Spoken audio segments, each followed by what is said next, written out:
Hello internet, hello and welcome to this video. Kind of just want to talk about something, and there's some gameplay in the background. If you want to watch that, well, watch it. It's actually a really nice Rubik game, but this video is not about gameplay or anything game related. So last Wednesday I was just sitting on my computer editing a video as usual, right? But while I was editing the video, suddenly the power cut, and I was lucky. I always save all the freaking time if I'm editing, because I'm like, don't crash now, save, right? So luckily enough, none of my editing was lost. However, I was of course curious, well, why did my computer just crash? And it didn't crash, it just turned off. So I went and checked, do the lights work? No, they didn't work anymore. Then I went around the house and was like, does anything work? And turns out nothing worked anymore. So, I took a look outside, and I saw a lot of police cars and firefighter cars. Is that what you call them? Those red big cars firefighters use, firefighting cars, I don't know, whatever. But I saw some of those too, and then I was like, well, what the hell is up? So I went outside and took a look at the situation, and as it turns out, the house of one of my neighbors was burning. And by burning, I don't mean a little bit of fire. No, there was a lot of fire. A lot of fire. That thing was in flames. Now, something you have to know about the village I live in. It's rather small and it's not really organized. So there was no planning involved in building this village. So some houses just are very bunched up and very close together, right? And other houses, like this one, luckily enough, are very far away from everything else. Like, there's what seems like a 50-meter difference from this house to other houses around it. So the fire couldn't spread, which that was lucky, I guess. Now you guys know that I'm fascinated by fire. And as I saw that house burn down, I don't know if I'm insane, but I saw a certain beauty in that. It just, destruction took over. And you saw the raw power of the fire just destroying everything. Nothing could go up against it.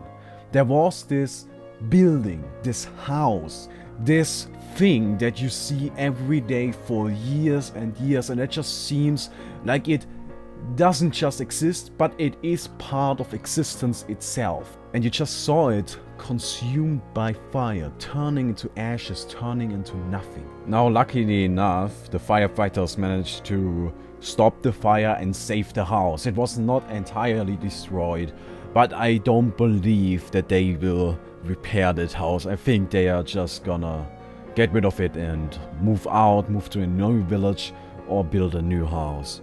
And of course, it sucks to have your house burned down. Like, that's just awful. That's horrible. Everything you love was in there. It's just like, no, what the hell? Stop it.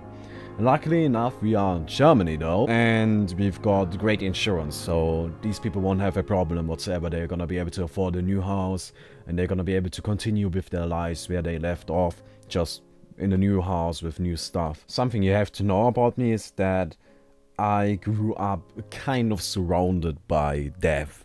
And I don't mean like in a battlefield, but a lot of people in my family died when I was about like 10 to 12 years old. In those 2 years, a lot of them died. I also don't have any memories from earlier than that. Like, I literally cannot remember anything from my early childhood. And as a result, I'm kind of numb if it comes down to emotions regarding death. Now, I'm not sure if you're gonna be able to understand this, but if somebody dies, I don't grieve. I don't feel like there was something thrown off in me.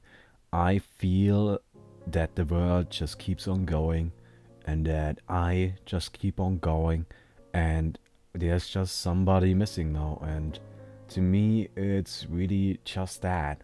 That person is just missing. It's on the same level of impact as if somebody just left the country or moved to another city, or if you just lost contact to them.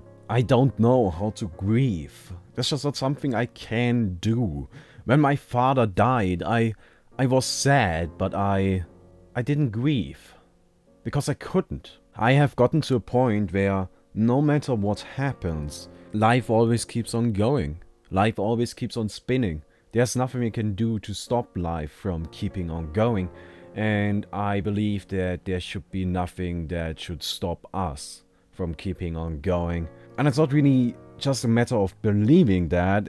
To me, it's more of a matter I can't believe otherwise because I don't feel otherwise. I don't feel the emotions necessary to think otherwise. But as I was standing there and I just saw these flames consume one of those beings that I always just thought to be part of the world. I don't know how to describe what I felt, but I felt replaceable. I felt like the world would keep on going even if I wasn't here. It just reminded me so much of my own mortality. There's this one great quote from Jaime Lannister in the Game of Thrones series where he says, "It's a strange thing when you first cut a man, you realize that we are nothing but sacks of blood and meat and some bones to keep it all standing." Everything always seems to be so indestructible. Everything always seems to be just part of the world, but in the end, nothing is part of the world. In the end, everything just vanishes with time. And that fire, that house burning down, just reminded me of that so much. Much more than somebody actually dying could ever do. So much that I actually had to talk about it. Isn't that interesting? Okay. Well, now that we've got that out of the way, let's actually finish with something a little bit more funny about that story. Well, it's not really funny, it's more like macabre, but hey, I still think it's funny. So, we actually planned on having a barbecue that day. And we already had a fire going on and everything was ready. The meat was ready and we were about to start. Like, we wanted to start in about 10 or 15 minutes. And then the fire. And have you ever had a barbecue in front of a house burning down? That's one of those things in life that you just have to do one time, right? You just have to. I can cross that off my bucket list now. I have had a barbecue in front of a house burning down. That was a nice sight. Oh man, oh man. It's not really funny, is it? I don't know, I just wanted to talk about this. If you enjoyed it, please don't forget to leave a rating on the video. And well, see you tomorrow.